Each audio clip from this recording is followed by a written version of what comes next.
cut it off. Okay. So welcome everyone to our ODI check-in chats this summer. My name is Roberto Regis, and I'm here with some amazing graduates of Baylor University and two amazing TSU alum today, and we're going to be talking about the movement and mentorship. As everyone knows, we've been doing these check-in chats this summer to kind of stay connected with everyone since we've been in quarantine since March, and obviously the world has changed completely while we're all quarantined. So I wanted to have everyone introduce themselves, and we'll kind of gonna go from there. So I guess we'll start with, I guess Angel, could you start? Sure. My name is Angel Palacios. I'm a Houston native, a graduate of Texas Southern University. Got my bachelor's in political science, my master's in public administration, and then got my master's of science in social work at the University of Texas at Austin. And I currently work at the Michael E. DeBakey VA Medical Center as a clinical social worker for the supportive housing program and healthcare for homeless veterans. Perfect. Welcome. And Miss Anya.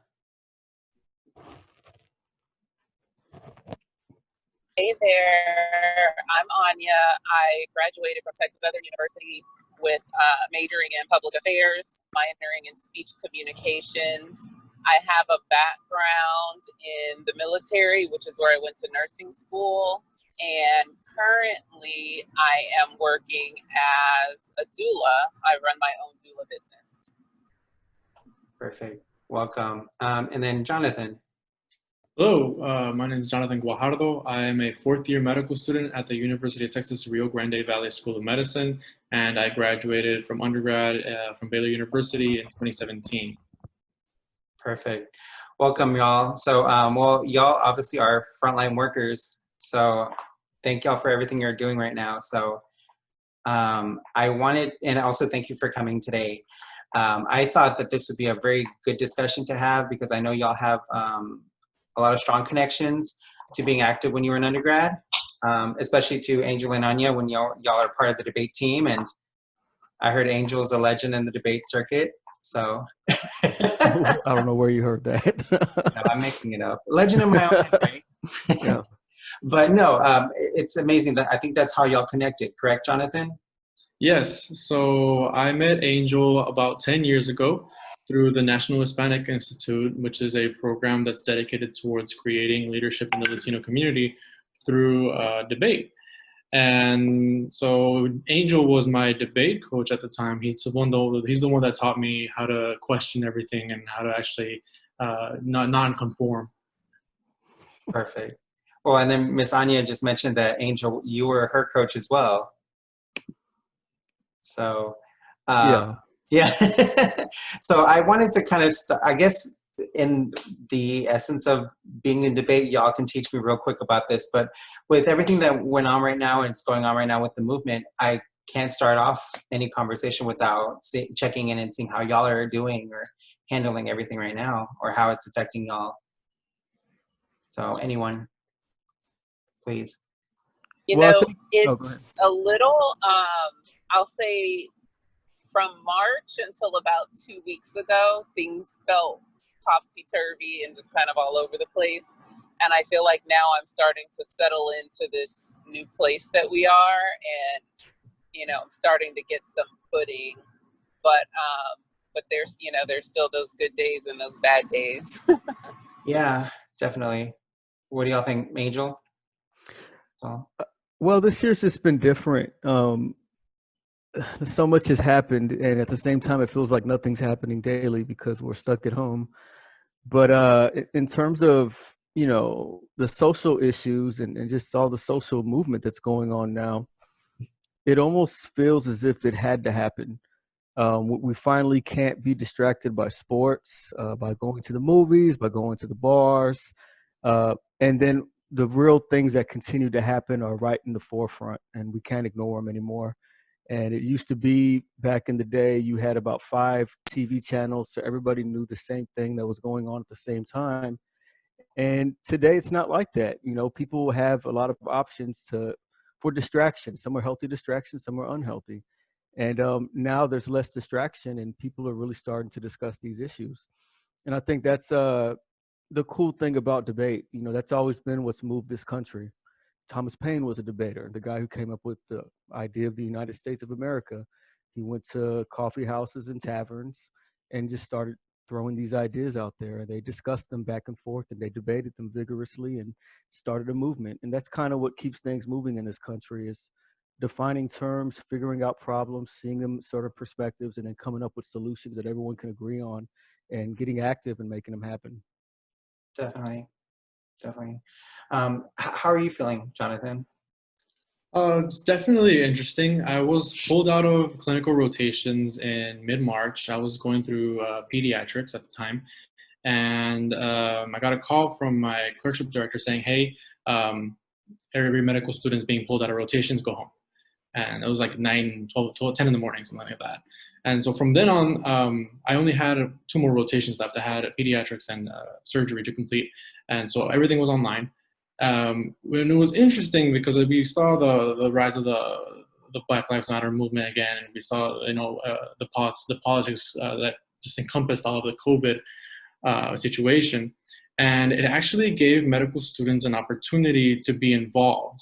Usually we sit in the background and we kind of just, you know, post or we say our words about it, but we can't focus on it too much because we do have our medical education. That's our priority. And on top of going to rotations and, you know, being essentially a practicing physician, you have to study at home. So you work, you know, from 6 to 5, and then from 6 to 12, you're studying. There's not much time to be politically active per se.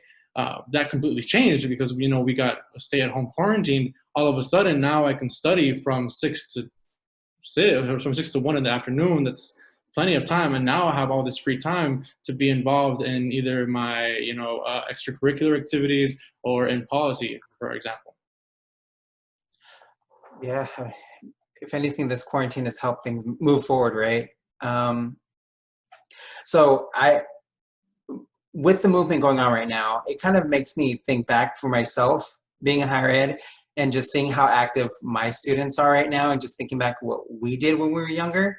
So I guess let me start off with Anya and Angel, since y'all are TSU alum. What was your back in the day story? How would you describe how you were active on campus and how activism was back then, and how does that kind of harken to what's going on right now? Miss Anya? So for me, it's a little bit different because I returned as an older student. And so, but I did get involved on campus in SGA and on the debate team, as I said. And so for me, it was a lot of, you know, just being involved in order to learn as much as I could about the community. I also was fairly new to Houston and wasn't quite familiar with the turf.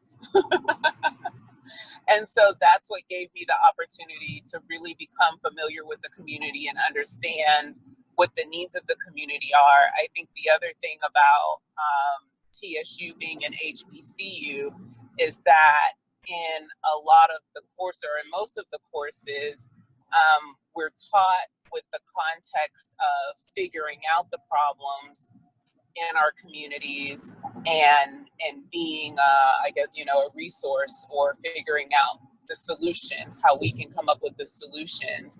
And so I don't think I had any direct mentors. I'm not sure if that was the question. I might be getting off a little bit, but No I didn't have any like direct mentors that, you know, I said, will you please mentor me and I'll be your mentee.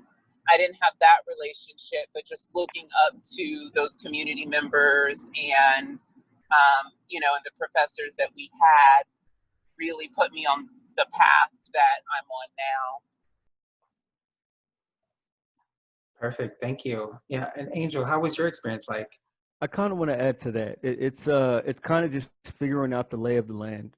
You know, Yeah. you're a kid, you kind of just go to where you go, and then as you start having these ideas, you want to start getting active. And I had a really comprehensive experience at Texas Southern. I was a poli-sci major, so I had professors like Dr. Woods, or Dr. Price, Professor Johnson. They would make sure you knew the policy, you knew the history, you knew the philosophy, you knew theory. They would also make sure that you were active. One class was like, what do you do in the community? And if enough for the people didn't answer, or they answered, they didn't have anything going on. So that was the end of class. It was, all right, well, next time we come to class, tell me what you're working on. Yeah. And that was the mentality. We had professors who were part of the civil rights movement back in the day, war stories. So there's that. And then there's the student government piece where it teaches you how so many things happen through communication, through these hallway discussions and learning the rules and challenging things and getting people to reach a consensus. And then, of course, there's a debate team piece. And then there's Sigma Lambda Beta, where we did a lot of community service. In fact, teaching Jonathan was originally a Sigma Lambda Beta event. That just it went so well one day it became a weekly thing. Right.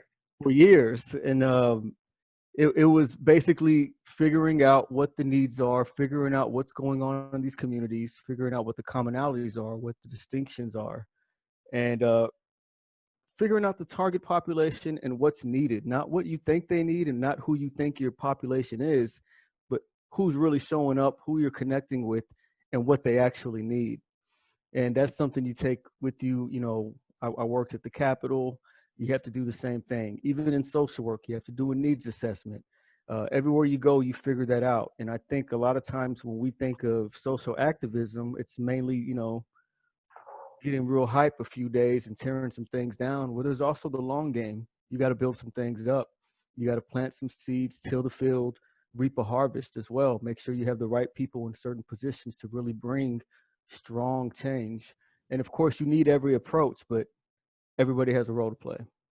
Oh yeah, definitely. It's more of a long game too, especially long after the hype is off the first 5 minutes of the news hour, right? Yeah, and you need everybody to get ready to suit up and boot up, on certain times.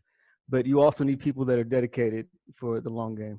Oh, definitely. Yeah, and I know for myself, just experiencing TSU as a staff member now, I was there a bit back when, before Angel, because I think.